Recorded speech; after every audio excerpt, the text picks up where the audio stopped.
नमस्ते साथीहरू सबैजनालाई स्वागत छ मेरो युट्युब च्यानल लोकसेवा गाइडमा। आज चाहिँ हामीहरू यो नेपालको संविधान 2072 मा उल्लेख गरिएका 31 वटा मौलिक हकहरूलाई चाहिँ कसरी सजिलो तरिकाले याद गर्न सकिन्छ, क्रमबद्ध रूपमा त्यसलाई चाहिँ कसरी सजिलो तरिकाले सूत्र बनाएर याद गर्नेछौँ। कृपया भिडियोलाई अन्तिमसम्म हेर्नुहोला र लाइक, शेयर र च्यानललाई सब्स्क्राइब गर्न चाहिँ नबिर्सनुहोला भन्दै म आजको भिडियो चाहिँ स्टार्ट गर्न चाहन्छु। नेपालको संविधान 2072 मा रहेका 31 वटा मौलिक हकहरू 31 वटा मौलिक हकहरू 31 मौलिक हकहरू चाहिँ हामीले कसरी याद गर्ने, क्रमबद्ध रूपमा। त्यसको लागि चाहिँ हामीले यसको लागि चाहिँ मैले 3 वटा फेजमा डिभाइड गरेको छु। हाम्रो फर्स्ट फेजमा चाहिँ हामीले धारा 16 देखि धारा 19 सम्म याद गर्नेछौँ। धारा 16 देखि 19 एकदमै सजिलो रहेको छ। यसलाई चाहिँ हामीले कसरी सम्झिन सक्छौँ भने सबै बाट चाहिँ स्टार्ट हुन्छ। धारा 16 देखि 19 मा रहेका सबै मौलिक हकहरू चाहिँ बाट नै स्टार्ट हुन्छन्। यो एकदमै सजिलो रहेको छ र ध्यान दिनु होला। धारा 16 मा रहेको छ सम्मानपूर्वक बाँच्न पाउने हक। सम्मानपूर्वक बाँच्न पाउने हक, यो धारा 16 मा त्यसै गरी धारा 17 मा चाहिँ रहेको छ हाम्रो धारा 17 मा पनि बाट स्वतन्त्रताको हक रहेको छ। अब अर्को भनेको धारा 18 मा पनि बाट धारा 18 मा रहेको छ तपाईको समानताको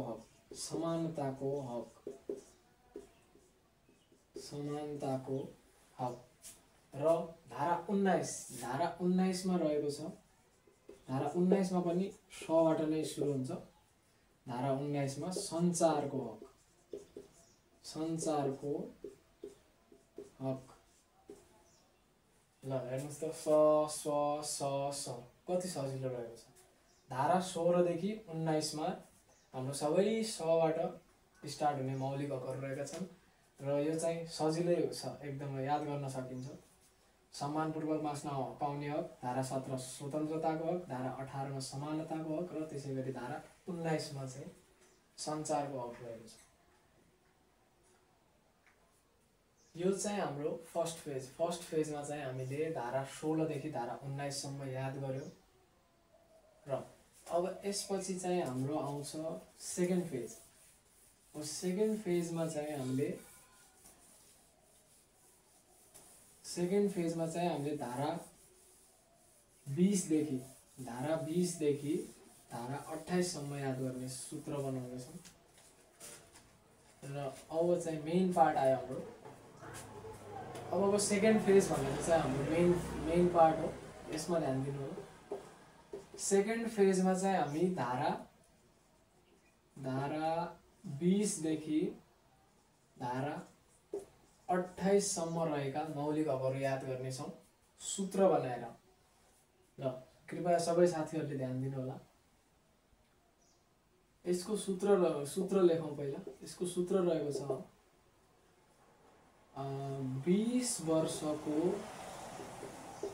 20 वर्षको न्यायाधीशले 20 वर्षको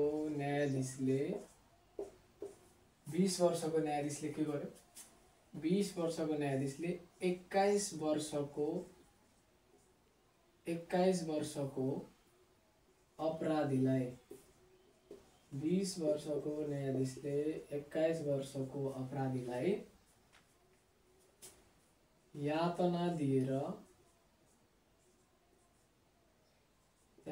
दिएर निवारक नजरबन्दमा राखी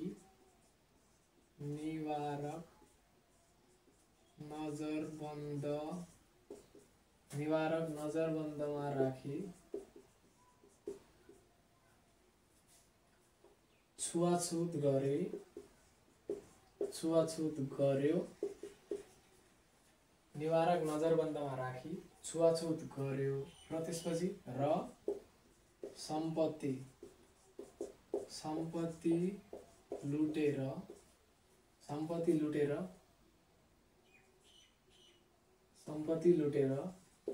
धार्मिक स्थलमा गई सूचना गोप्य राख्यो सूचनालाई गोप्य राख्यो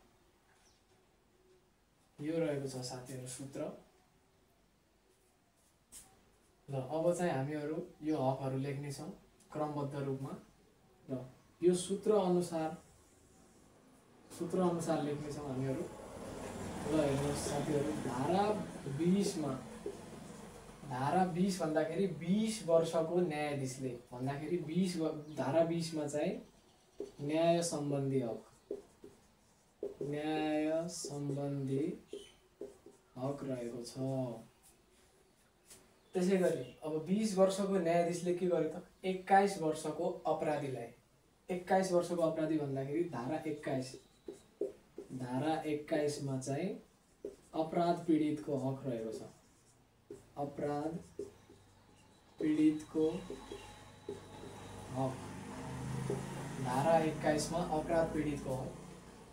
अब के गर्यो त 20 वर्षको न्यायाधीशले 21 वर्षको अपराधीलाई यातना दिएर भन्दाखेरि हाम्रो धारा 23 मा के हुने भयो साथीहरु अथवा सरी धारा 22 मा यातना विरुद्धको हक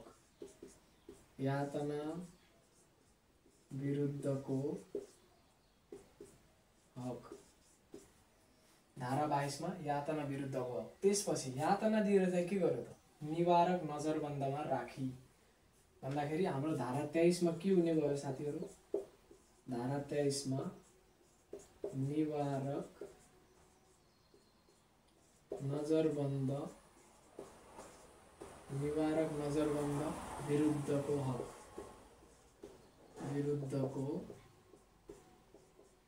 हक धारा 23 मा र निवारक नजरबन्दमा राखेपछि चाहिँ के गर्यो छुवाछुत गर्यो।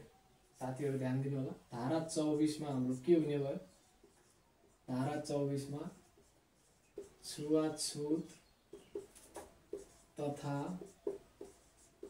भेदभाव विरुद्धको हक।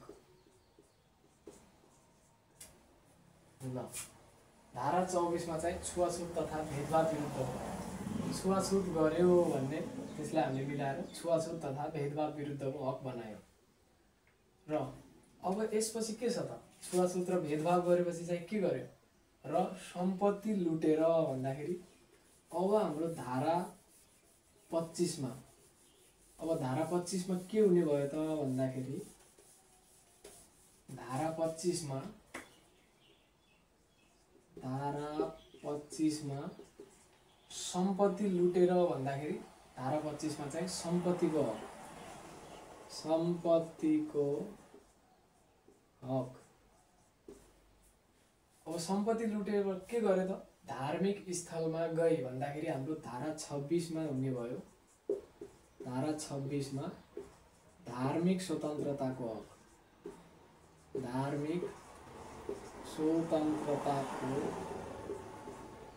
हक। ल अब धार्मिक स्थलमा गई त्यसपछि के गर्यो सूचनालाई गोप्य राख्यो। अब सूचना भन्दाखेरि हाम्रो धारा 27 मा के हुने भयो धारा 27 मा सूचनाको हक धारा 27 मा। र त्यसैगरी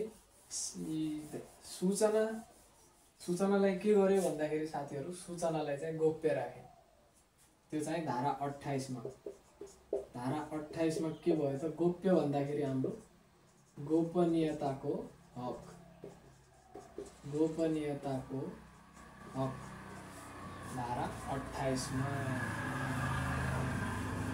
ल साथीहरू एकदमै सजिलो रहेको छ यो सूत्र पनि सजिलो झन् याद गर्न पनि सूत्रले एकदमै सजिलो बनाएको छ। 20 वर्षको न्यायाधीशले 21 वर्षको अपराधीलाई के गर्यो? पहिला यातना दिएर निवारक नजरबन्दमा राखी छुवाछुत गर्यो र त्यसपछि के गर्यो? उसको सम्पत्तिलाई लुटेर धार्मिक स्थलमा गई त्यो सूचनालाई चाहिँ गोप्य राख्यो भन्ने हो साथीहरू। यो चाहिँ हामीले एउटा कथा जस्तै बनाएर चाहिँ याद गर्न सक्छौँ। धारा 20 देखि धारा 28 सम्म चाहिँ यसरी याद गर्न सकिन्छ।